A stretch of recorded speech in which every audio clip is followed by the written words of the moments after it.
Today we'll be getting into Halloween at Walt Disney World and the offerings available during spooky season at the parks.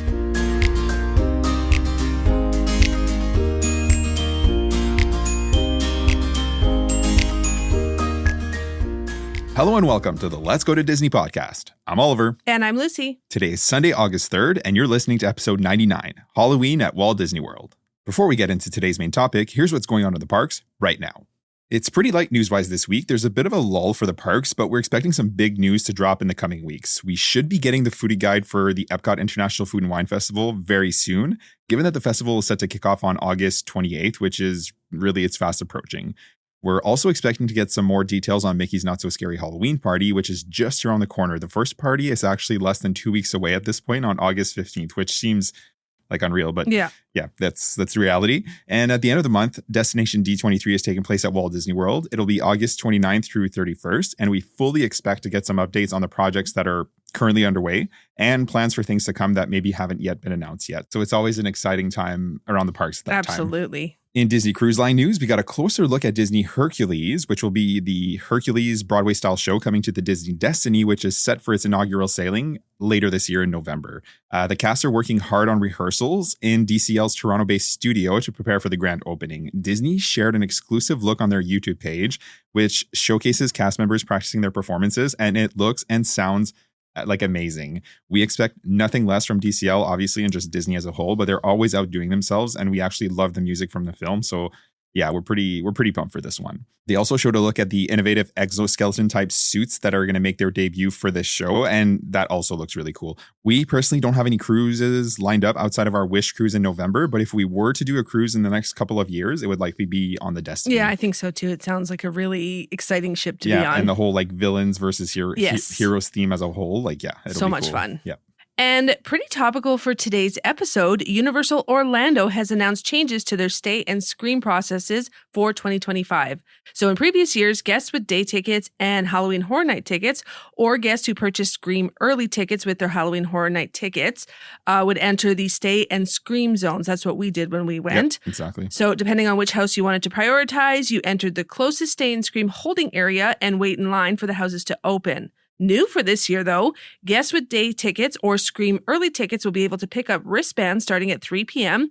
And then they're going to be able to roam freely leading up to the opening. And then starting at 4 p.m., you'll be able to queue for certain houses, likely the ones to open first, which are typically the most popular. Yeah, I think, what was it? Ghostbusters like opened at like 5:15 last year. Quiet Place was a similar thing. Yes, exactly. Insidious, all that stuff. Yeah. So we actually love the idea of this change because it actually gives you a little bit more leeway in the hour or so before you'll want to start queuing for the houses.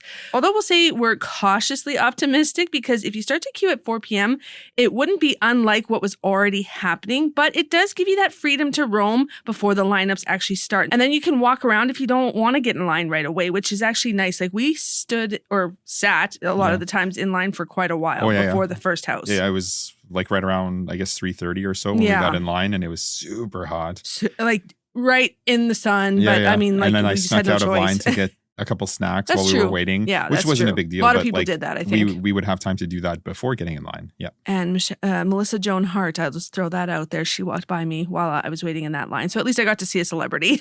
Who is that? Sabrina, the Teenage Witch. Did you say that when we were there? I did say that. I do not remember She was there with her sons and like she had like a person who worked with Universal kind of escorting her around. So I was like, well, I saw a celebrity. That's fun. All right. So time will tell what this is actually going to look like, but this is not unlike what Disney does with their mix-in crowd for their after-hours events like Mickey's Not So Scary Halloween Party and Mickey's Very Merry Christmas Party, where you pick up your wristband and then you can go and do what you want to do until the party officially starts. Yeah, exactly. It's very similar to that. It makes sense to me. Yep. So for us, we had to say a sad goodbye to our kids today for nearly 3 weeks.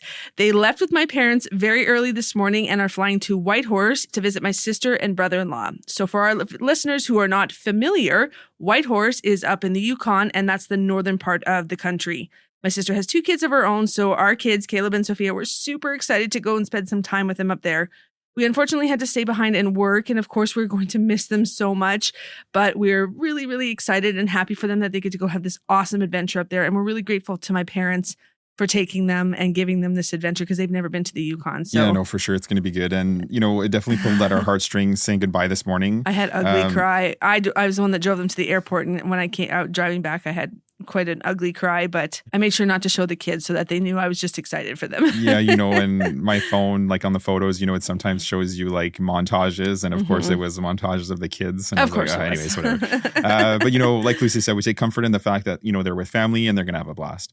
They're going to do a bunch of activities, go camping. It's absolutely beautiful country up there. And they're also going to go into Alaska, which is going to be awesome. So cool. I'm actually really jealous of them. They're going to have an epic August. Yeah, exactly. And then for us, it's just going to be work, right? We have little projects around the house that we've been putting off, like, during the hustle and bustle of the last year or so. So we'll have some downtime and on the evenings and weekends just to get a bunch of things done before school and activities start up again in just a few short weeks. Yeah, it'll actually be good just to have that time to get some things off of our plate. So we are, instead of drowning in our sorrows, we're going to be productive and get lots of things done. So it'll be good. Exactly.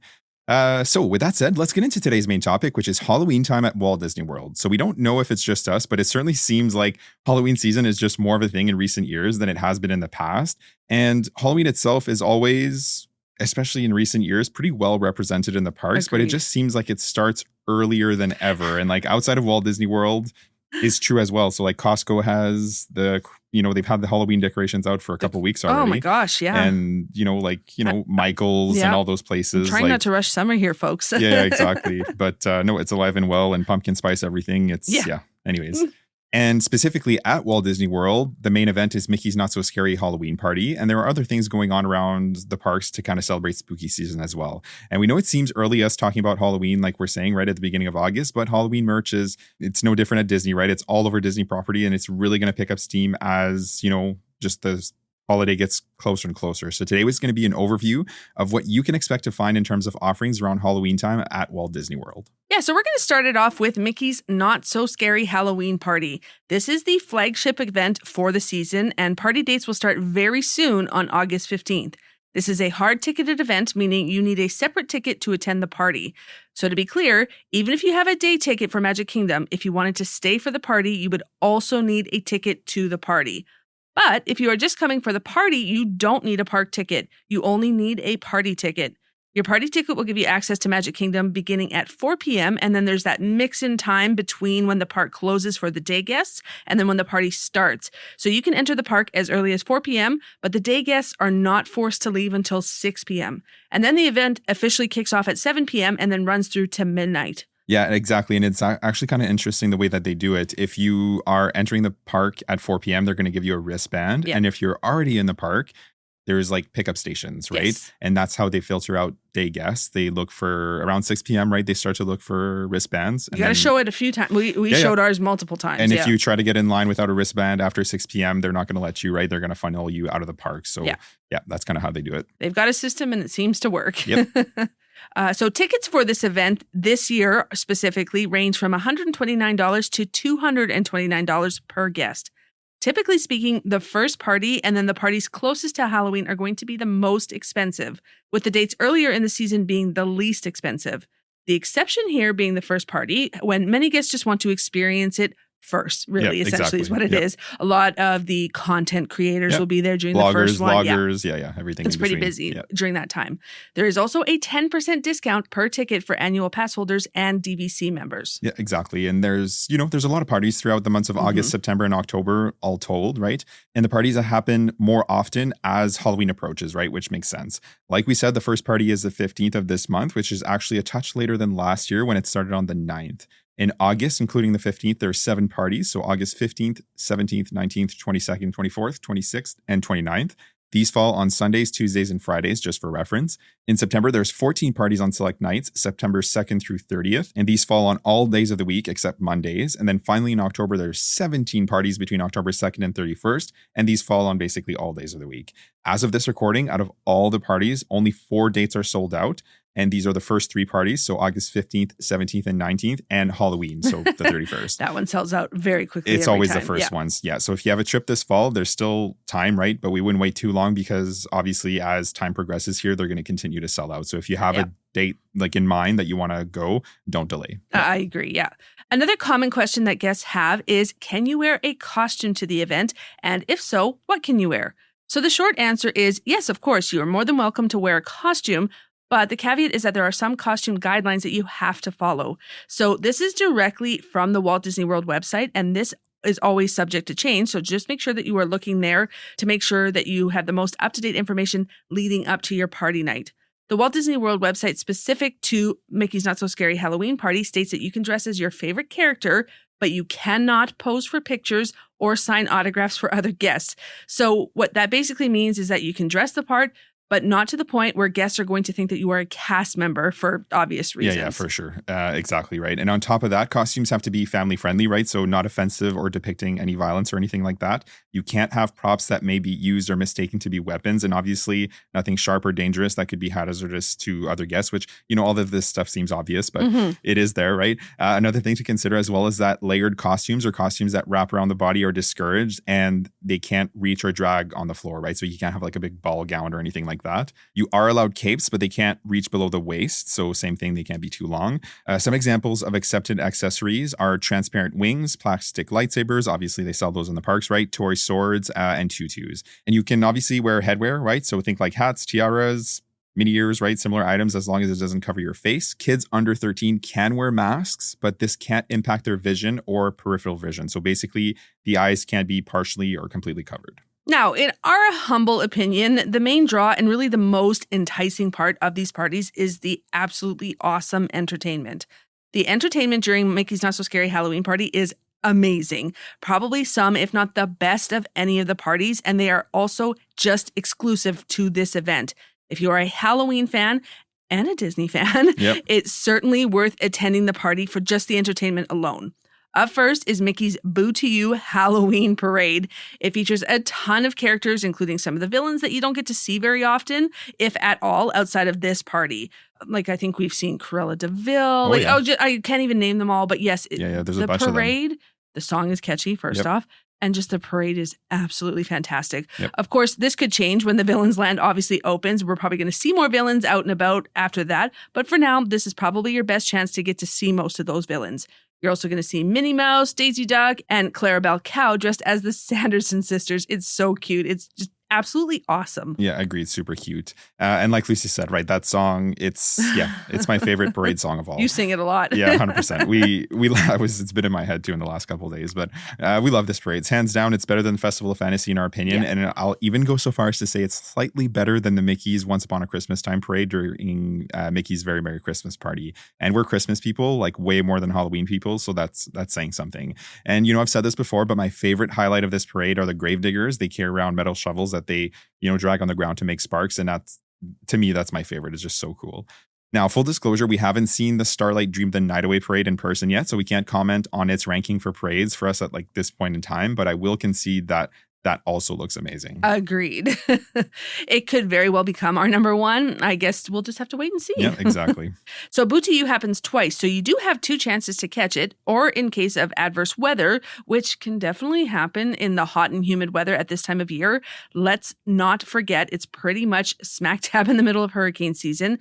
So parade times aren't actually posted on the Disney website or the My Disney Experience app just yet. But last year it was at 8:15 p.m. and then again at 11:15 p.m.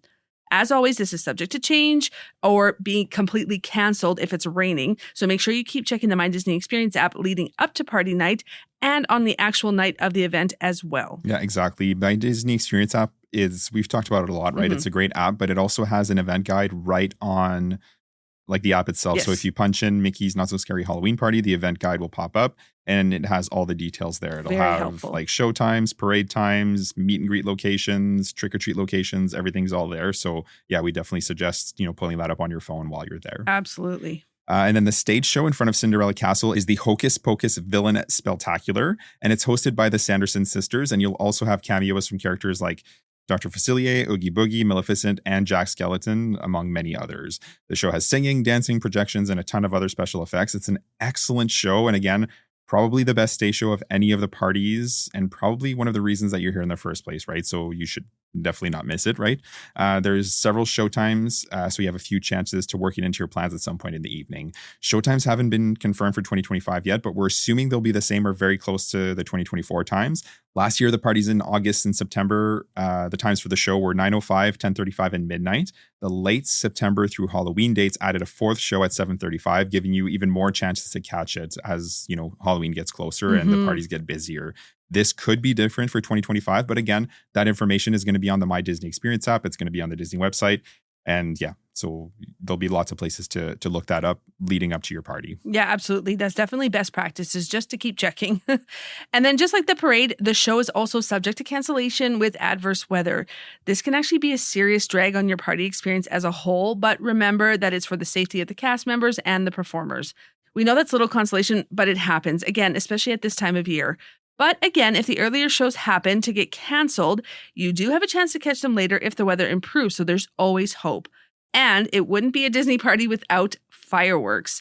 For Mickey's Not So Scary Halloween Party, it's Disney's Not So Spooky Spectacular, which has projections, lasers, fireworks, music, and more. Jack Skellington usually makes an appearance, or at least he has in previous years. You can see him from further away, but if you want a really good look or a decent photo, you may want to position yourself closer to the stage.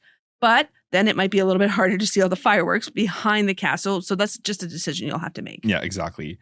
Mickey, Minnie, Donald, and Goofy also make an appearance during the fireworks, and the whole spectacle puts like a heavy emphasis on villains, right? Which you'd expect for Halloween. And this is one of our favorite fireworks shows for sure, but we will say that it doesn't surpass Happily Ever After, right? That one just holds a special place in our hearts, with the memories we've made with the kids over the years. But it's on par with Minnie's wonderful Christmas time fireworks at Mickey's Very Merry Christmas Party. And we will say that's one of the offerings that I would say are actually superior at the Christmas party, right? I agree with you on that one, yeah. So unlike the other party offerings, the fireworks only happen once, and that's usually at 10 p.m. So make sure not to miss it, right? And as you know, like any other fireworks show, it can be canceled due to weather. So again, at the risk of sounding like a broken record, it's important to just manage your expectations surrounding that, especially at this time of year. Because, it does get so rainy. It does. Other entertainment going on around the parks that's confirmed for 2025 is the Disney's Junior Jam at Cosmic Rays Starlight Cafe. Here you're going to find the Disney Junior characters, and your little party goers can go and dance and interact with the characters. It's really cute. We actually stopped in last year, and it was fun to see all the kids dancing with the characters. Totally was, yeah. And then there's actually a lot of seating too for the parents around just to enjoy it and watch. So that's a good spot to go with your littles. Burn off some energy. And then new for 2025 is the Zombeats Bash, which is going to be a dance party themed to Zombies 4, Dawn of the Vampires. And this is going to take place at the Rocket Tower Plaza stage in Tomorrowland. Our daughter loves Zombies 4, so she's she watched would it have gotten a kick of that. Yeah.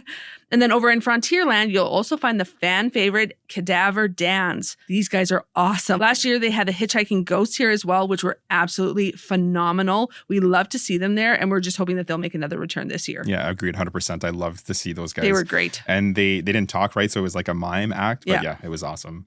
And then the party also has plenty of meet and greets, right? So some of the most popular are, unsurprisingly, Jack Skellington and Sally. Last year, there was a Stitch in his Elvis costume, Pooh and Friends in their Halloween costumes. Mickey and Minnie also have Halloween costumes, right? And they're going to pose for photos. Meet and greets haven't been confirmed for this year, but if last year is any indication, we have a pretty good idea of what to expect. So Disney did say that on Main Street USA, you're going to have Mickey and Minnie together at Town Square Theater in Mickey's usual spot, which is different from last year where Minnie was at Pete's Silly Sideshow with the other of the Fab Five. Town Square Theater is also where you're going to find that Jack and Sally meet and greet. We met them here last year, and it was one of the best character meet and greets we've ever done. Like in general, would agree. The set was super well themed, and Jack and Sally were awesome. They kind of like poked their head around the corner when it was our turn. I was like, I know. And the Jack Skellington costume is so awesome. It's so well done. Whoever's friends with Jack, right, is like super tall. He or she is doing a very good job. I'm assuming it's a he just because of how tall he is. Yeah, exactly. And we look so awkward in those photos, but we had a great time. We always do. Yeah.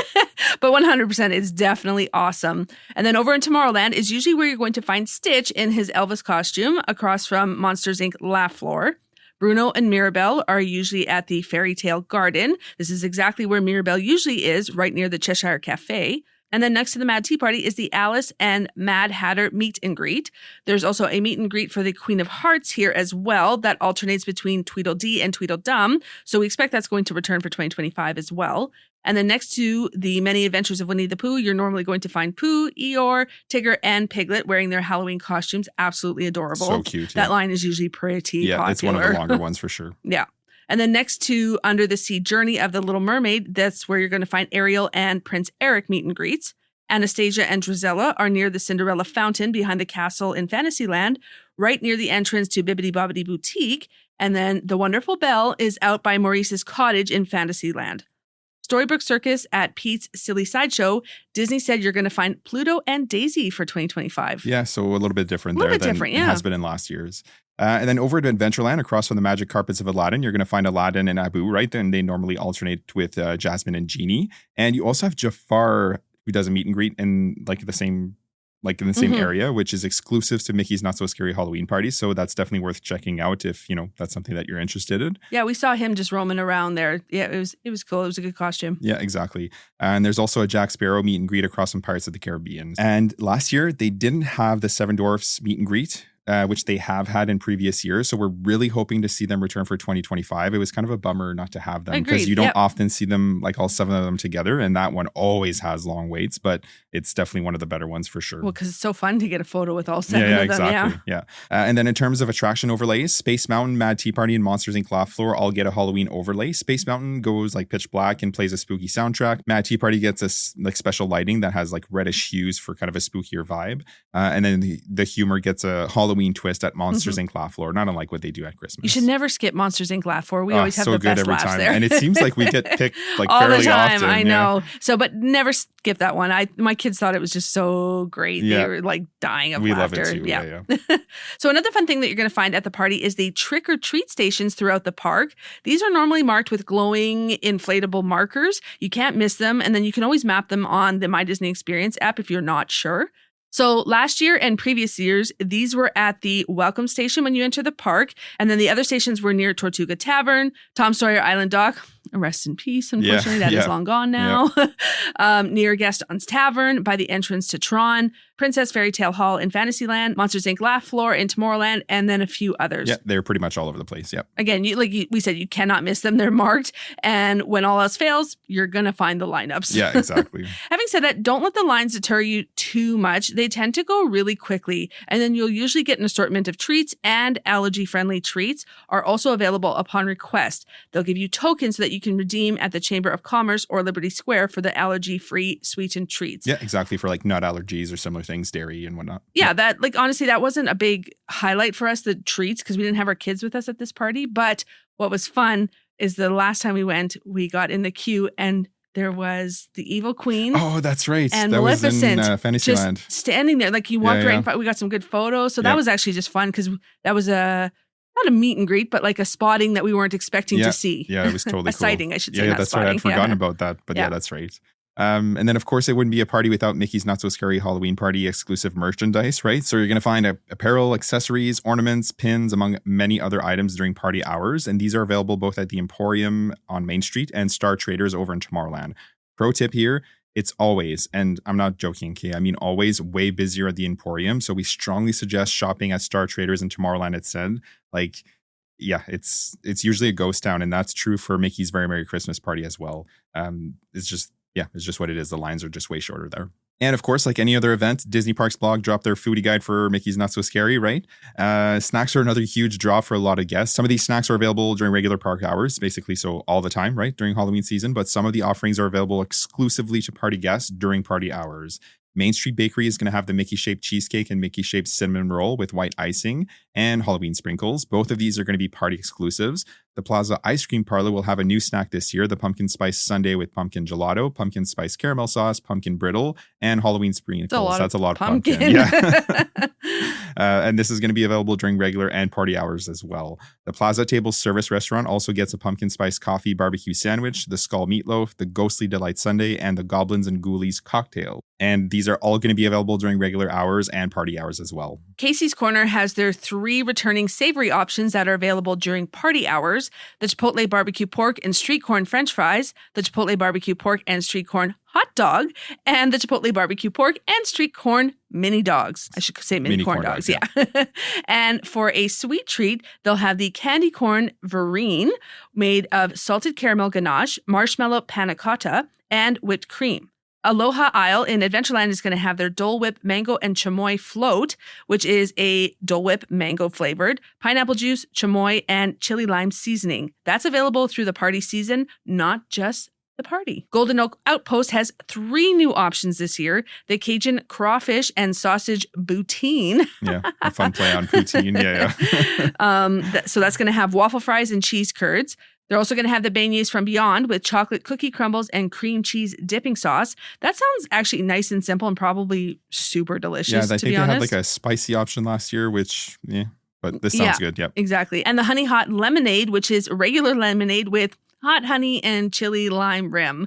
That one does not sound appealing to me at all. But these are exclusive to the party. Yeah, exactly. And not far at Pecos Bill Talltale Inn and Cafe, they're going to have 4 party exclusive treats. So 2 savory and 2 sweet. They have the returning grilled masa flatbread with grilled corn, butternut squash puree, braised chicken, cilantro pumpkin seed sauce, shredded lettuce, pico de gallo, and queso fresco. That does sound really good. It does. And new for this year, the buzzard wings with onions, jalapenos, and lime. And then for sweet, they have the pumpkin mini churros rolled in orange sugar and served with pumpkin pie dipping sauce. And also the chocolate caramel tart filled with chocolate ganache, caramel sauce, and a Twix cookie bar piece. Which you would enjoy that one, I do think. like Twix, so it'd probably be good. Yeah. Yeah. And then over at Sleepy Hollow Refreshments, they're going to have returning the Madame Leota Seance Candle, which is a red velvet cake and cookie and cream mousse push pop, essentially. And then they have the Jack Pop with fudge brownie and marshmallow filling, and the Sally Pop with yellow cake and raspberry filling. The creepy kimchi corn dog with malt vinegar and relish and kimchi mayonnaise dipping sauce. And they also have a pumpkin spice funnel cake sundae if you're into funnel cakes. And nearby, the spring roll cart gets a spicy pork spring roll with pineapple mustard, which will be a party exclusive. The Liberty Square Market will have the Jack and Sally Pops as well, similar to what they have over, or not similar, exactly what they have at Sleepy Hollow, as well as a magic slushie made with Fanta Blue Raspberry Sludge. Our boy would like that. Yes, he would very much like that. He's a Fanta fanatic. Yeah, Fanta fanatic. Yeah, that's a good way to put it. Columbia Harbor House gets the S'mores Cup, which is layered with graham cracker crumbs, chocolate ganache, chocolate popping candies, milk chocolate panna cotta, and marshmallow cream. This is new this year, and curiously, it's actually available during regular park hours, but not the party. So that's interesting. Yep. Pinocchio Village House will have 4 snacks: the Phantasmal fried pumpkin ravioli served with a black garlic aioli, the undead garlic parmesan chicken strips tossed in a garlic parmesan sauce, and then parmesan cheese as well. That sounds actually really good because I like a good gar par. Yeah, totally. The Captain Hook's Treasure Whoopie Pie with caramel filling and fruit-flavored cereal. They lost me on that one with that.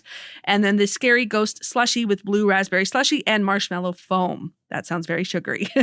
These are all party-exclusive snacks available until 9 p.m. And then over at the Friar's Nook in Fantasyland, they get the Haunting Jalapeno Ranch Tots, topped with black bean chili, cheddar cheese sauce, and jalapeno ranch. That's a lot. That's a lot. It does sound, I don't know.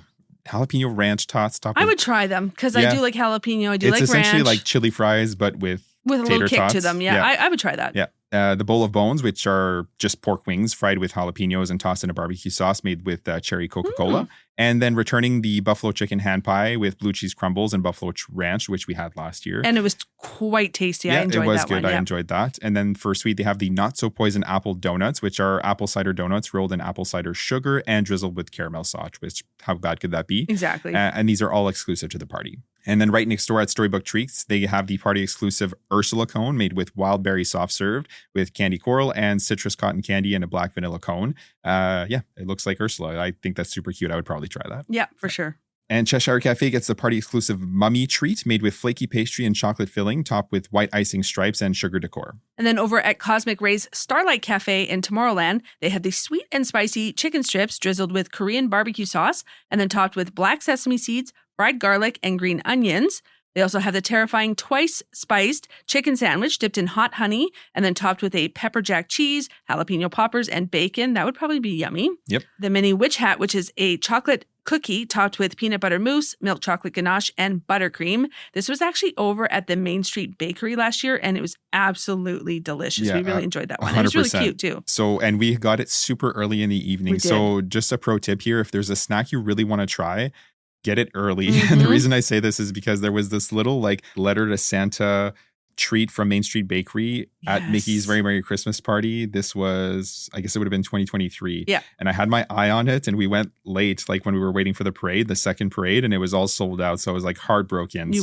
This one mini witch hat last year, I had my eye on it. So we got it at like basically right when we walked in. That's definitely a good pro tip. I agree. Yeah. And it was delicious. We really enjoyed it. And then they also have the Not a Poisoned Apple Slushie, which is a frozen apple cider topped with cinnamon whipped cream and sour gummy candies.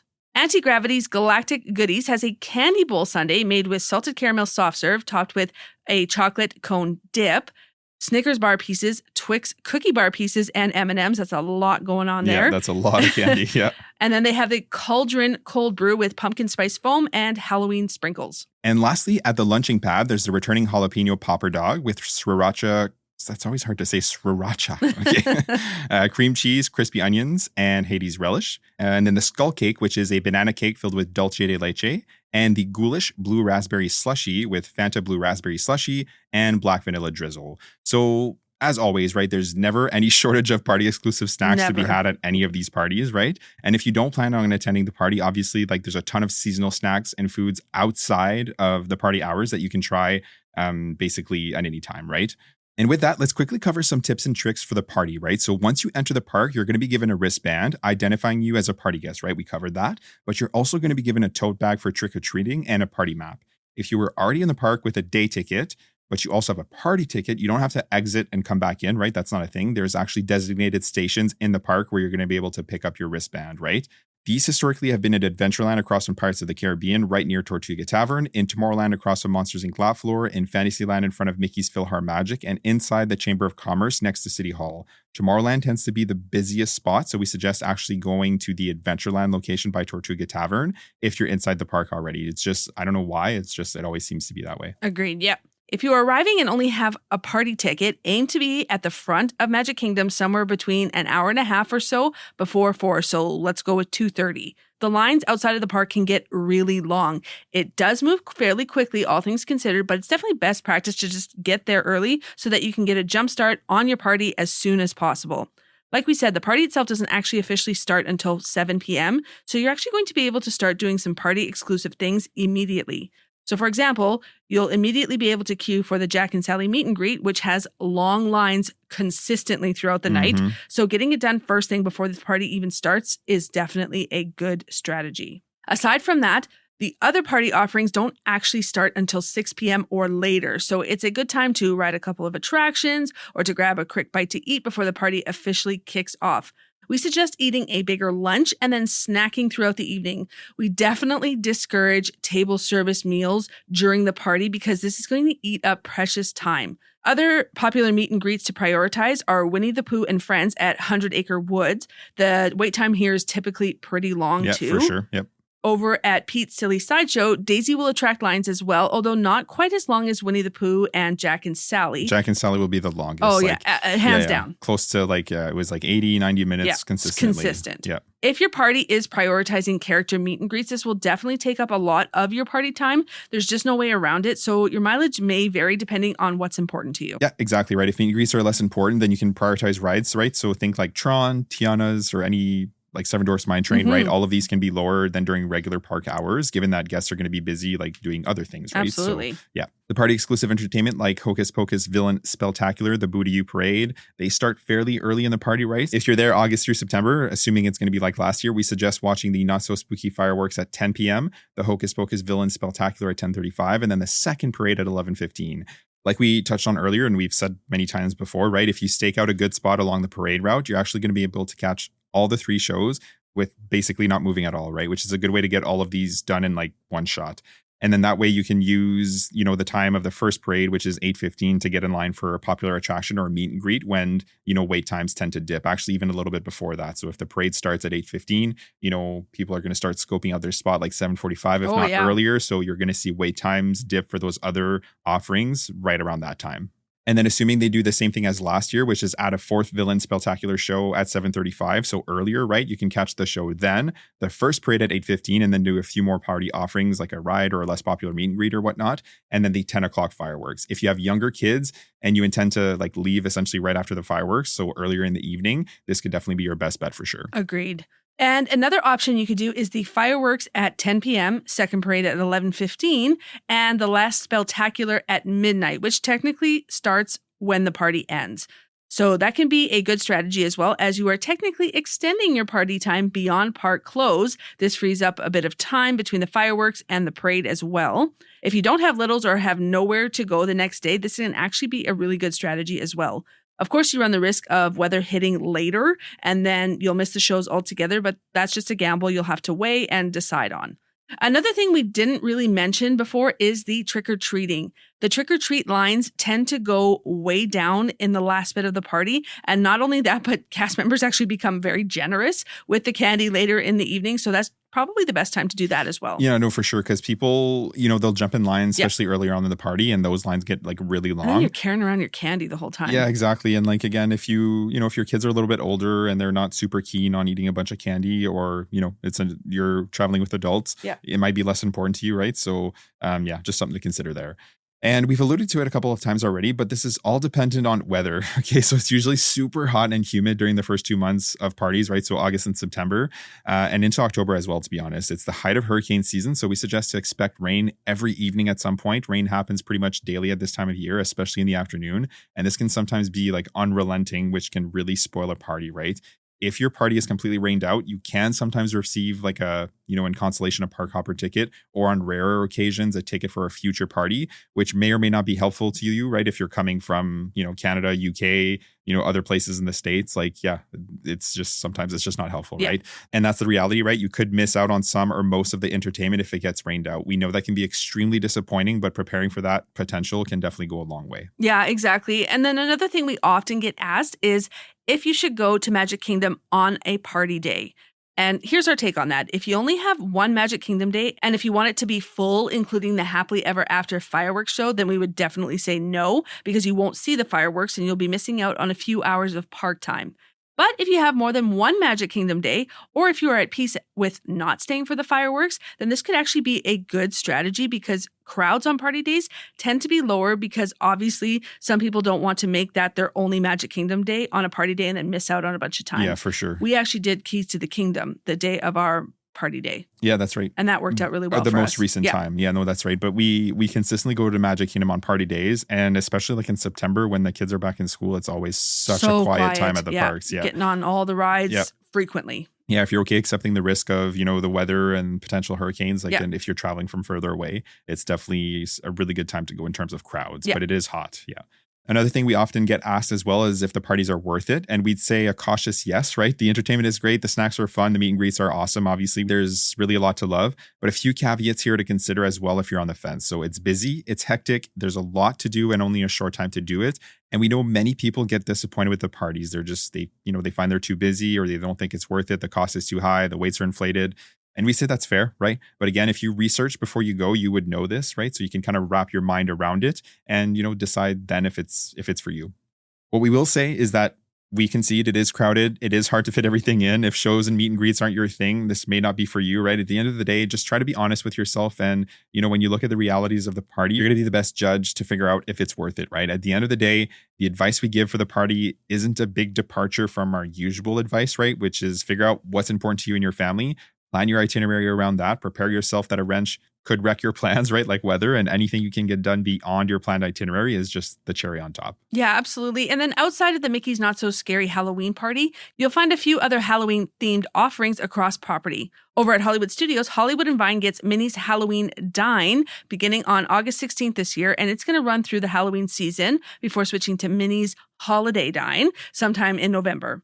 Minnie, Mickey, Donald, Daisy, Goofy, and Pluto all wear their Halloween best and will meet and greet with your party during your meal. The buffet doesn't actually really change during any seasonal dining events here, but the costumes combined with the season is enough to just make this a fun twist on a normal dining experience. The buffet here is never really anything to write home about, but it's decent and everyone's just able to find something that they'll enjoy, including some plant-based options. Yeah, exactly. And then over at Epcot, the Food and Wine Festival will be in full swing later this month. It's important to note that that's not really themed to Halloween at all, right? But it always coincides with the Halloween season.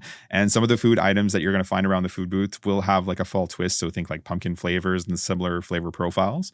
And then there's the Pluto's Pumpkin Pursuit Scavenger Hunt, which is a Halloween take that runs side by side with Remy's Hide and Squeak during the festival, right? So the Pumpkin Pursuit essentially has you hunt for decorative pumpkins inspired by Disney characters. And then once you've found them all, you can redeem your card for a prize.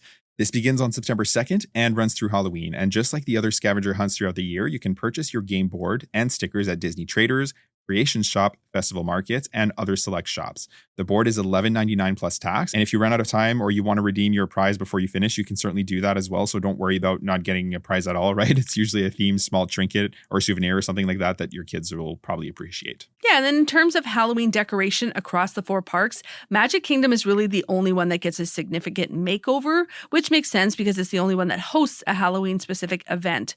Those iconic Mickey pumpkin heads will be on all the lampposts that line Main Street, USA, and then all around the hub in front of Cinderella Castle as well. In the green space in the middle of Town Square, there are scarecrows with pumpkin heads. They aren't scary, obviously, just more fun Halloween decorations. And then the entrance to the park has 2 giant pumpkin heads as well that make for really good photos.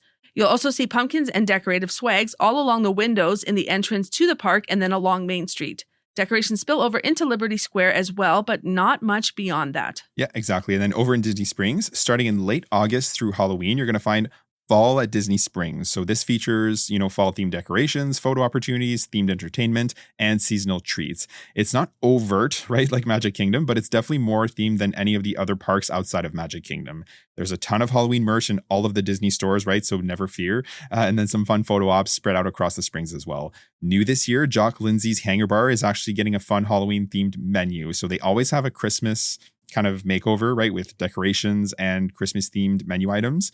But this year they're extending that to Halloween as well, which is really cool. They shared a look at some of the menu items that are coming beginning on August 19th. It looks like, Halloween themed deviled eggs, mini quesadillas with a skull imprinted on the top tortilla, and then a chicken biscuit sandwich that's made to look like a little monster. It looks really cute. They haven't said what these items are. They just shared photos essentially. And they always do a really good job with their Christmas offerings. So we're looking forward to, seeing it all decked out for Halloween and getting a closer look at those menu offerings. Outside of that, lots of the restaurants will obviously offer seasonal treats, right? Pumpkin everything. And then especially like the sweet locations. Yeah. Restaurants outside of the Springs will also get seasonal items and treats as well, right? So this is it's really all over property, right? Including the resorts. So lots of bakery items are going to have fun, Halloween twists, and you won't have to look too far for spooky treats. And like we said, you're going to be able to find Halloween merchandise in pretty much any store you walk into. Yeah, and then outside of that, that's pretty much it. Halloween is not done to the same level as Christmas, obviously, where the entire Walt Disney Resort, including every park and every hotel, get Christmas offerings. There's a few ride overlays during Mickey's Not So Scary Halloween Party, but there's no standing overlays like Haunted Mansion Holiday and Space Mountain Ghost Galaxy at Disneyland and Guardians of the Galaxy Mission Breakout, which becomes Guardians of the Galaxy Monsters After Dark at DCA, which is Disney's California Adventure. Yeah, exactly. It would be nice to see some of the offerings like that at Walt Disney World, but for now, we'll make do with what we've got. Yeah, exactly. It is unfortunate that they don't, do ride overlays outside of Mickey's Not So Scary so that, everyone can enjoy it, like Jingle Cruise during Christmas. Yeah, everybody would have a fun time with all that. Yeah, exactly. So, yeah, something to hope for, but it hasn't happened yet. Yeah. With that said, thank you for joining us today to talk Halloween at Disney. If you haven't already, make sure to subscribe to the podcast so you don't miss any future episodes. And as always, if you could leave us a rating and review, it would be greatly appreciated. If you choose to do so, you can leave reviews right on Apple Podcasts. And for Spotify, you can leave a rating. You can also find us on Instagram and TikTok at letsgo.to-disney, as well as on our Facebook page, Let's Go to Disney. We share some helpful reels here as well as some fun ones. The link tree in the show notes will take you to all of our socials. Have a great day, and we'll see you real soon.